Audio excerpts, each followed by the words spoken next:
नमस्कार, मैं आपका मित्र सर्वमित्र। मसला बड़ा है हरियाणा का, ध्यान से सुनिएगा। हरियाणा में लाखों लोगों को परेशान करने वाली एक कंपनी को आखिरकार हरियाणा सरकार ने ब्लैकलिस्ट कर दिया है। कंपनी कौन सी है और वजह क्या है ब्लैकलिस्ट करने की? हालांकि डिमांड काफी समय से चल रही थी कि उस कंपनी ने गलत काम किया है। वो कंपनी है याशी कंपनी, राजस्थान के जयपुर की कंपनी है, जो हरियाणा में प्रॉपर्टी आईडी सर्वे कर रही थी। और उस सर्वे में इतनी गड़बड़ियां मिली कि लोग परेशान हो गए। हरियाणा में जितनी भी नगर पालिका हैं, नगर परिषद हैं, नगर निगम हैं, उनके अंतर्गत जितनी भी प्रॉपर्टी आती है, उनका सर्वे करवाया हरियाणा सरकार ने इस याशी कंपनी से। सर्वे में इतनी गड़बड़ियां मिली, ध्यान से सुनिएगा। किसी का नाम गलत लिख दिया, किसी का एरिया गलत लिख दिया, किसी का टैक्स वाला मामला गलत लिख दिया, किसी की रिहायशी प्रॉपर्टी को कमर्शियल दिखा दिया और कमर्शियल को रिहायशी दिखा दिया, और तो और कहीं कहीं किराएदार को प्रॉपर्टी का मालिक दिखा दिया। इतनी गड़बड़ियां उसमें मिली। और उसमें और बड़ी बात, ये जो नगर निगम, नगर पालिका, नगर परिषद के अधिकारी थे ना, इन्होंने फिजिकल वेरिफिकेशन करना था। उस कंपनी के सर्वे के बाद इन्होंने फिजिकल वेरिफिकेशन करना था कि सर्वे ठीक हुआ या नहीं हुआ है। लेकिन उन अधिकारियों की कमाल देखिए, उन्होंने उस कंपनी के सर्वे को ठीक बताकर सरकार से उस कंपनी को पेमेंट करवा दी। तकरीबन 57.5 करोड़ रुपया कंपनी को पेमेंट हरियाणा सरकार ने कर दी। हालांकि जो पेमेंट बची हुई है तकरीबन 8 करोड़, वो अब हरियाणा सरकार ने रोक दी है।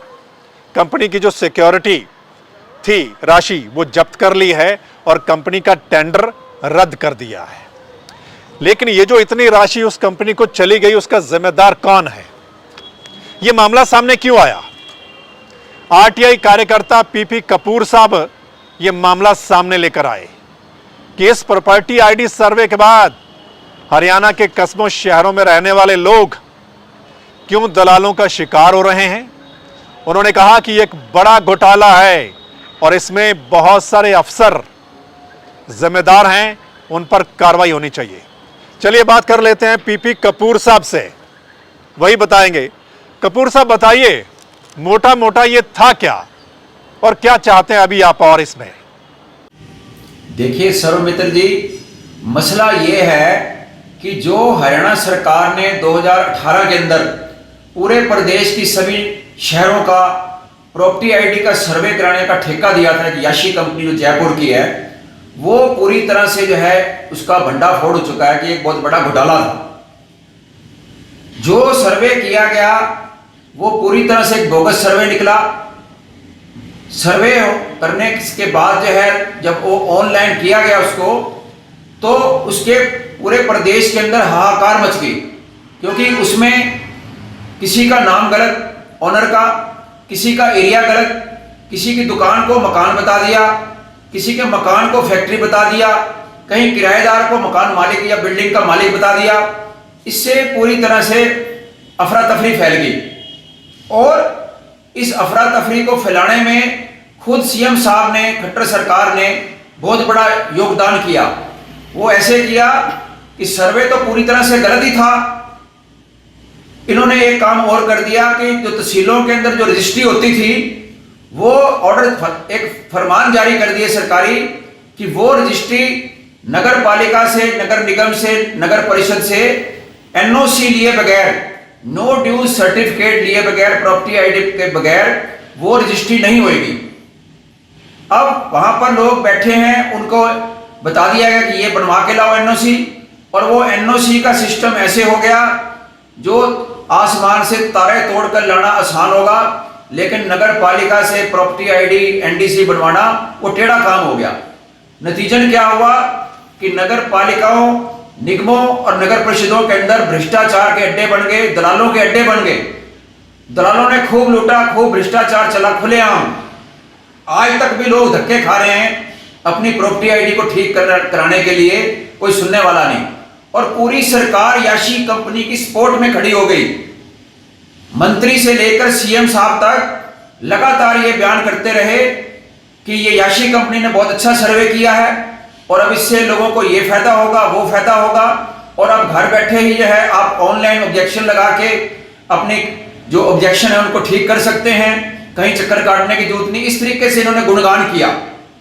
लेकिन अब आज जो है कंपनी को जो है इनको ब्लैक लिस्ट करना पड़ा, क्योंकि ये तब किया गया जब हमने माननीय लोकायुक्त को कंप्लेंट करी और वहां से नोटिस हुआ।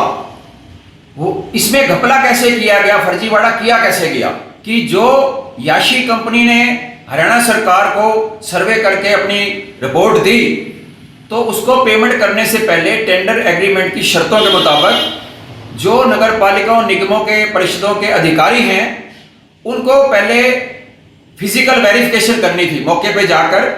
जैसे 10,000 प्रॉपर्टी का सर्वे करके दिया है तो उसमें 1/10 यानी कि 1,000 प्रॉपर्टी का खुद जाकर मौके पे डोर टू डोर जाके सर्वे करना था कि ये सर्वे सही है कि नहीं है। और लेकिन इन्होंने फिजिकल वेरिफिकेशन नहीं करी। सभी 88 के 88 नगर निकायों के अधिकारियों ने सरकार के आदेश पर, क्योंकि बिना सरकार के आदेश के ये इतना बड़ा फर्जीवाड़ा नहीं हो सकता, सभी अधिकारियों ने आंख मूंद कर रिपोर्ट दे दी, बेकायदा सर्टिफिकेट जारी कर दिए कि इसका सर्वे बिल्कुल सही हुआ और उसको पेमेंट कर दी गई 57.5 करोड़ रुपए की।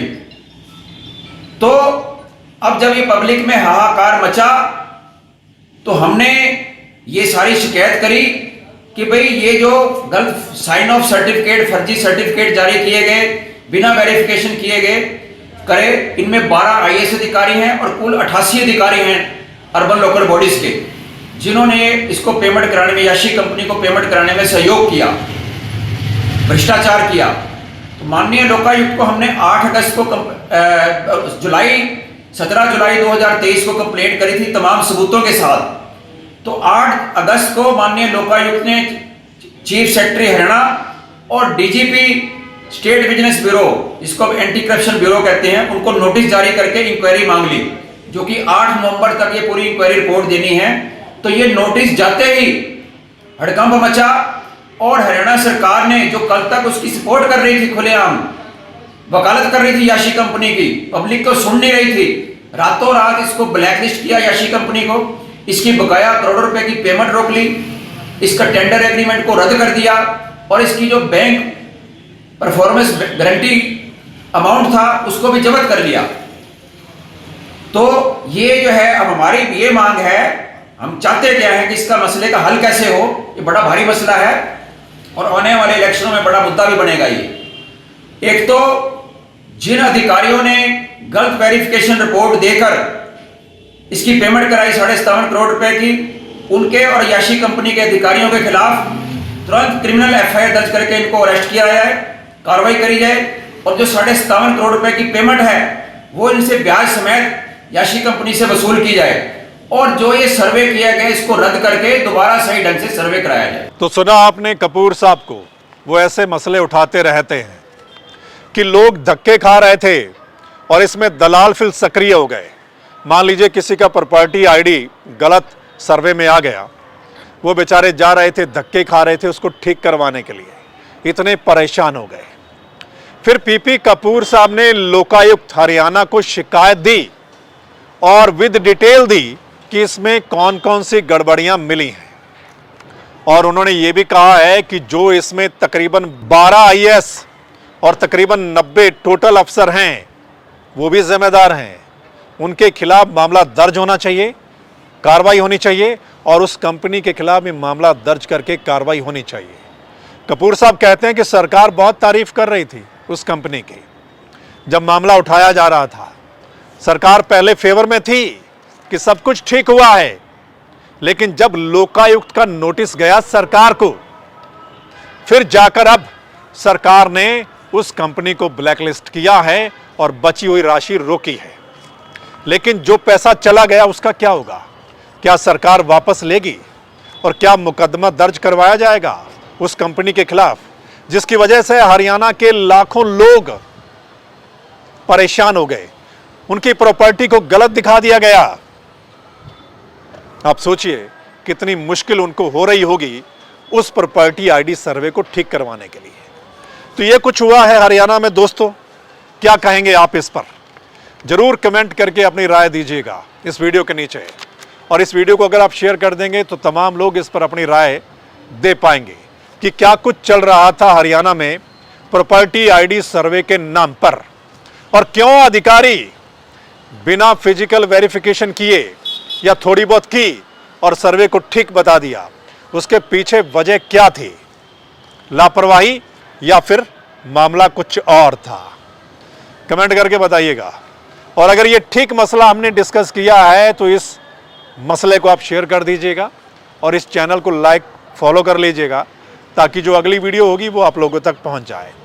चलिए फिर मिलते हैं, तब तक के लिए नमस्कार, आदाब, सत श्री अकाल, राम राम।